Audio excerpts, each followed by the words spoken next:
You think you're free, don't you? Right now, as you watch this, you believe you're making a choice. You chose to click on this video. You chose to sit where you're sitting. You chose the thoughts running through your head. But what if I told you that every single one of these choices was made for you long before you were even born? What if your entire life is nothing more than shadows dancing on a wall, and you're too hypnotized to turn around and see who's casting them? This isn't some conspiracy theory. It's something far more disturbing.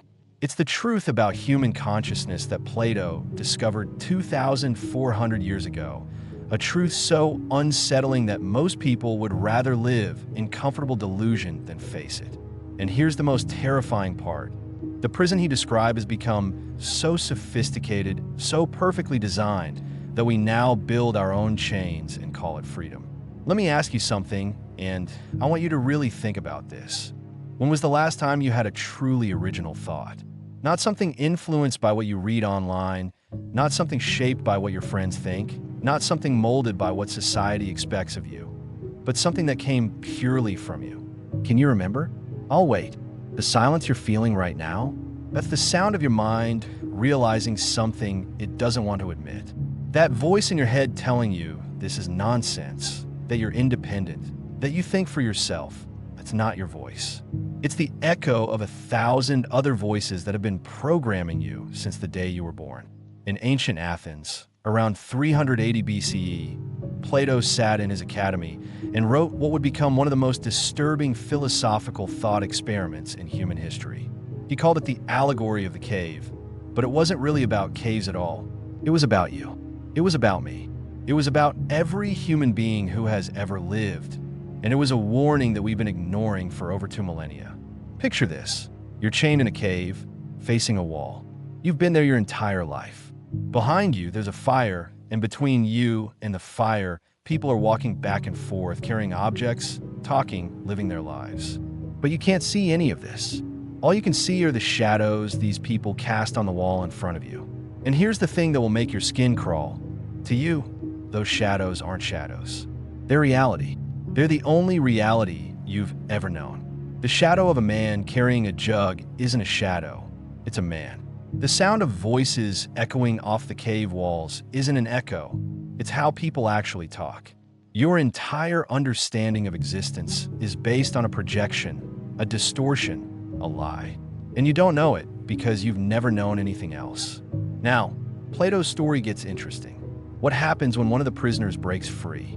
What happens when someone turns around and sees the fire, sees the people, realizes that everything they thought was real was just a shadow play? Do they rejoice? Do they celebrate their liberation?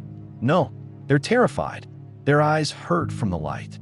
The truth is blinding, literally and figuratively. Everything they believed about reality crumbles.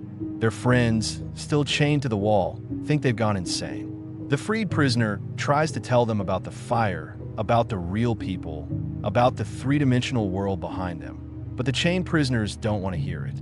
They prefer their familiar shadows to the painful truth. And here's where Plato's allegory becomes prophecy. If the freed prisoner persists, if they keep trying to liberate others, the chained prisoners will become violent. They'll kill the messenger rather than accept the message. Because sometimes the prison is more comfortable than freedom. Does this sound familiar?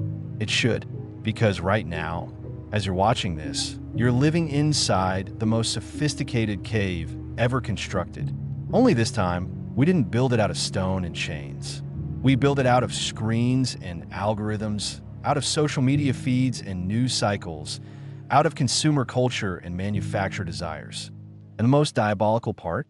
We carry the cave with us everywhere we go. Think about your phone for a moment. When was the last time you went a full day without checking it? When was the last time you sat in silence without feeling the compulsive need to fill it with stimulation? Your phone isn't just a device, it's a cave wall. And the shadows dancing on it aren't cast by fire. They're cast by algorithms designed by some of the smartest people on Earth to keep you chained, to keep you watching, to keep you believing that what you're seeing is reality. Every notification is a shadow demanding your attention. Every scroll is a deeper descent into the cave. Every like, every share, Every comment is another link in the chain that keeps you facing the wall, convinced that this digital shadow play is real life. And just like Plato's prisoners, you've become so accustomed to this reality that the idea of turning away from the screen feels impossible. But it gets worse. The modern cave isn't just about technology. It's about something far more insidious. The stories we tell ourselves about who we are and how the world works. These stories aren't coming from your own experience or careful observation. They're being manufactured by institutions, by media companies, by political movements, by anyone who benefits from keeping you believing in their version of the shadows. You think you chose your political beliefs? Look closer.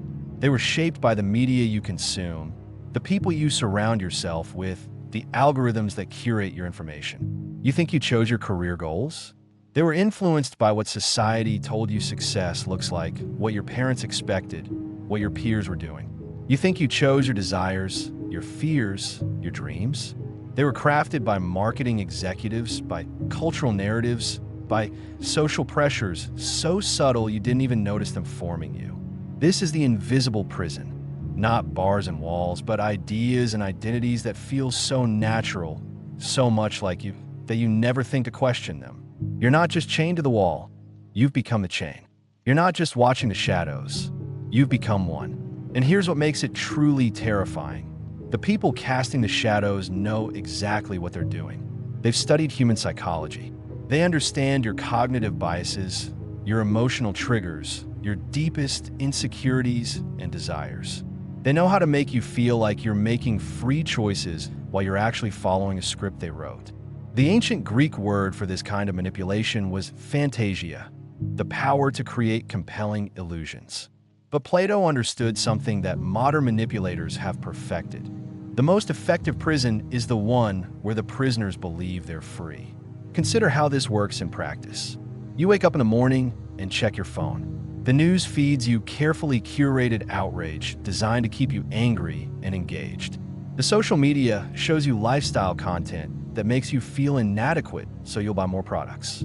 The entertainment streams stories that reinforce the same values, the same worldview, the same way of seeing reality. By the time you go to bed, you've spent 12 hours staring at shadows, convinced you've been living your life. The recommendations algorithm doesn't just show you what you want to see. It shapes what you want to see. It doesn't just respond to your preferences. It creates your preferences. You think you discovered that music, that political opinion, that lifestyle choice, but the algorithm led you there so gradually, so subtly, that you never noticed you were being guided. This is mass hypnosis on a scale that would make Plato weep. We've created a world where billions of people spend their days staring at screens, consuming shadows, believing they're participating in reality while they're actually just feeding a machine that grows stronger every time they engage with it. But let's go deeper, because the technological cave is just the surface level. The real prison, the one Plato was really warning us about, is psychological. It's the prison of unexamined assumptions, of inherited beliefs, of unconscious patterns that run your life while you think you're in control. Right now, as you listen to this, your mind is processing my words through filters you didn't consciously choose. Your worldview, formed by 1,000 influences you've forgotten, is deciding which parts of this message to accept and which to reject. Your ego, terrified of being wrong about anything, is preparing defenses against ideas that might challenge your sense of self. This is what Plato called the unexamined life, and he had some harsh words for it. The unexamined life is not worth living. Not because unexamined lies are immoral or stupid, but because they're not really lies at all. They're just biological processes running on autopilot, executing programs installed by others, never waking up to ask the fundamental questions. Who am I really? What do I actually want? What do I really know? Most people never ask these questions because asking them is terrifying. It means admitting that everything you thought you knew about yourself might be wrong. It means facing the possibility that you've been living someone else's life, pursuing someone else's dreams, believing someone else's version of reality. But here's what's truly haunting about Plato's cave. Even when prisoners are freed, even when they see the fire in the real world beyond the shadows, most of them choose to go back. They choose the cave because freedom is harder than slavery, truth is more difficult than illusion, and consciousness is more painful than sleep. Think about the people in your life who seem most awake, most aware, most genuinely free. Are they happy? Do they seem content? Or do they carry a certain sadness, a weight that comes from seeing things others can't see? This is the price of liberation. Once you see the bars of the cage, you can never unsee them. Once you recognize the shadows for what they are, you can never again mistake them for reality. This is why society has always been suspicious of philosophers, of artists, of anyone who questions the official version of reality. These are the escaped prisoners trying to tell everyone else about the fire. And just like in Plato's story, they're often met with hostility, ridicule, even violence. Because the truth they're offering is uncomfortable, demanding, revolutionary. It requires people to give up their comfortable chains and face the blinding light of their own consciousness. But here's where Plato's story takes on modern urgency. Today's cave is closing. The walls are getting thicker, the chains are getting stronger, and the shadows are becoming more convincing. Artificial intelligence is learning to create personalized prisons for each of us. Shadows so perfectly tailored to our psychology that we'll never want to look away. Virtual reality is promising to make the cave so beautiful, so entertaining, so addictive, that the real world will seem gray and irrelevant by comparison. We're approaching a moment in human history where the choice between the cave and reality might become irreversible, where the shadows become so sophisticated, so satisfying, so perfectly designed to meet our psychological needs, that freedom becomes not just difficult, but literally impossible to choose. This is already happening. Look around you. How many people do you know who could survive a week without their phones, without their feeds, without the constant stream of digital shadows to distract them from the silence of their own minds?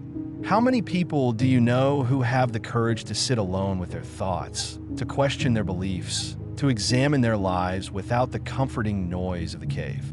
The answer should terrify you, because if we can't choose freedom when it's still possible, what happens when the choice is taken away entirely? But let me share with you the most disturbing realization of all. You probably don't want to be free. Not really, because freedom isn't what you think it is. Freedom isn't getting to do whatever you want. That's just another kind of slavery to your impulses, your conditioning, your unconscious patterns.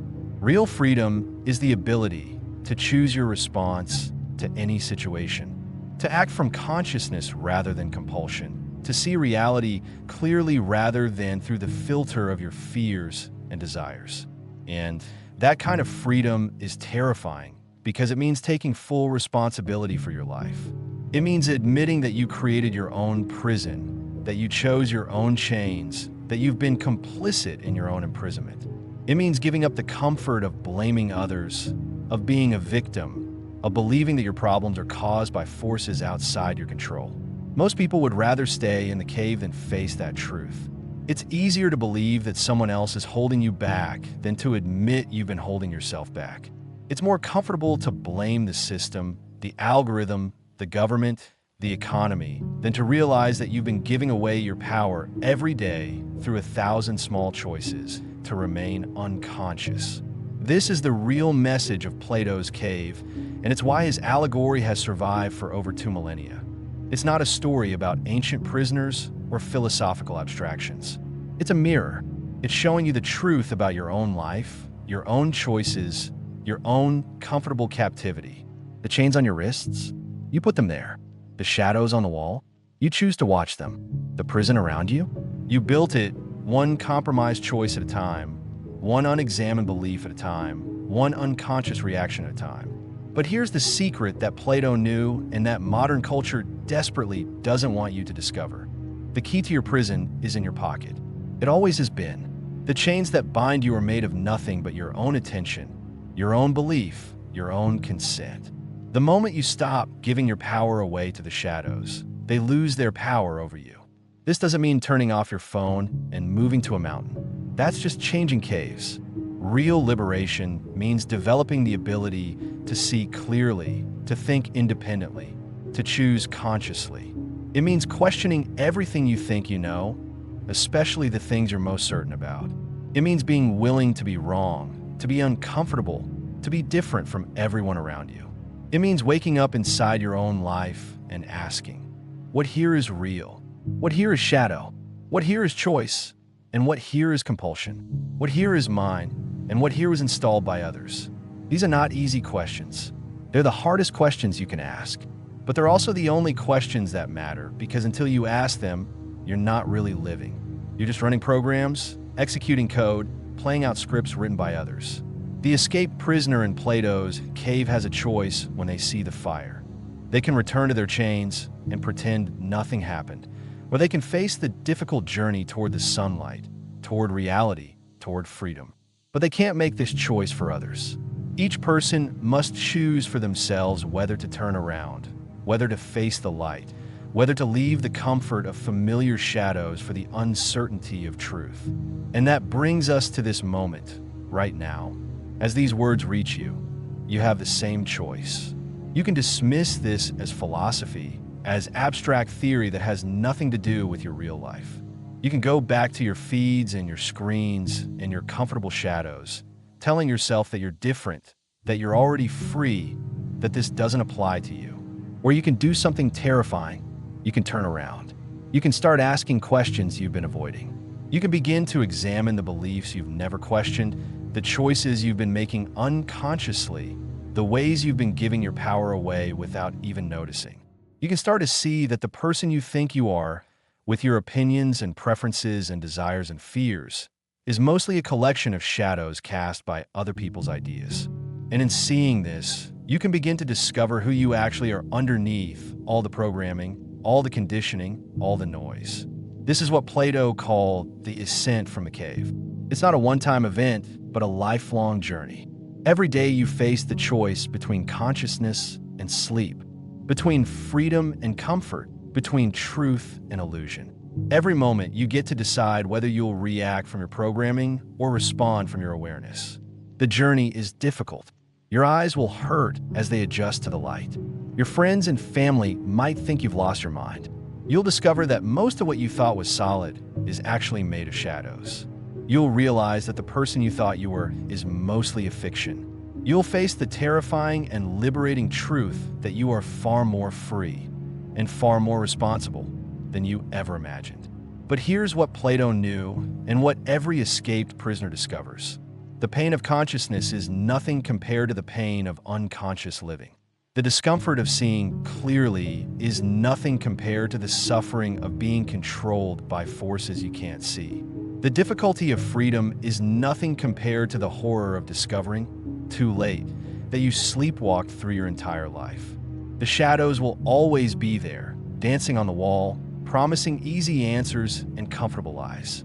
The chains will always be available for those who prefer the security of slavery to the responsibility of freedom. The cave will always welcome back those who find reality too demanding, too uncertain, too real. But once you've seen the fire, once you've glimpsed the world beyond the shadows, once you've tasted even a moment of real consciousness, you'll understand why Plato considered this the most important journey a human being can make. Not because it's easy, but because it's the only path from existing to truly living. The question isn't whether you're in the cave. We all are, to some degree. The question is whether you're willing to turn around. Whether you're ready to discover that the prison you've been living in exists primarily in your own mind. Whether you have the courage to see that freedom has been available to you all along, waiting patiently for the moment you decide to claim it. Your chains are unlocked. Your cell door is open. The light of consciousness is calling. The only question now is, will you choose to step into it? The shadows on the wall are waiting for your answer. But more importantly, so are you. The real you that exists beyond all the programming, beyond all the conditioning, beyond all the comfortable lies you've been telling yourself about who you are and what's possible. Plato knew this day would come. The day when humanity would have to choose between the most sophisticated cave ever built and the most difficult freedom ever offered. That day is today. That choice is yours. And that prison you've been living in, it's time to leave.